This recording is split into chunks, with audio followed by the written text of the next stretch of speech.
उत्तर गुजरात में थया बारे मेघ खांगा। बनासकांठाना सुई गाममां मेघाए 16 इंच वरसीने बोलाव्यो सपाटो। तो भाभर में 13 इंच, वाव में 12 इंच वरसाद खाबक्यो छे। कच्छना रापर में पण 12 इंच वरसाद नोंधायो, ज्यारे पाटणना सांतलपुर अने राधनपुर में 7 इंचथी वधु वरसाद।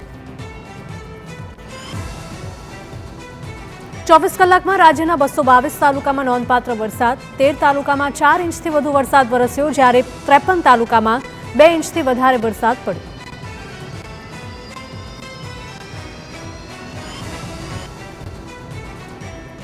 कच्छ जिल्ला में मेघराजानी धमाकेदार इनिंग। जिल्ला में सौथी वधु रापर में 16.25 इंच वरसाद थयो होवानुं कलेक्टरनुं निवेदन।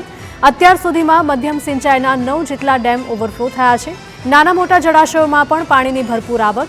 6 तालुकाना નીચાણવાળા ગામોમાં એલર્ટ જાહેર કરાયું। जिल्लामां एनडीआरएफ અને एसडीआरएफની એક ટીમો તૈનાત। 10 રૂટની બસો પણ બંધ કરવામાં આવી। જિલ્લાની તમામ શાળા કોલેજોમાં આજે રજા જાહેર। અત્યાર સુધી નુકસાનીના કોઈ સમાચાર ન હોવાનો કલેક્ટરનો દાવો।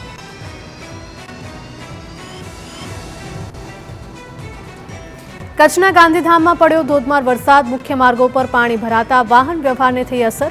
केटलाक રહેણાંક विस्तारोना रस्ता पर पण पाणी फरी वळ्या छे। कच्छ में 2 दिवसथी वरसादी माहोल यथावत।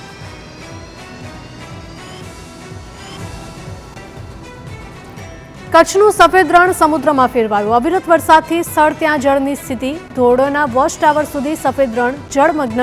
રણમાં દરિયાની જેમ મોજા ઉછળવા લાગ્યા। કચ્છમાં છે ભારે વરસાદનો માહોલ।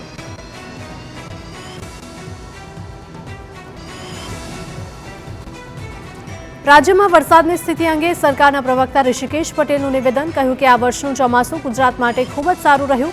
સૌરાષ્ટ્રને બાદ કરતા ગુજરાતમાં 100% વધુ વરસાદ વરસ્યો। ડેમ અને તળાવોમાં સારા પ્રમાણમાં પાણીનો સંગ્રહ થયો।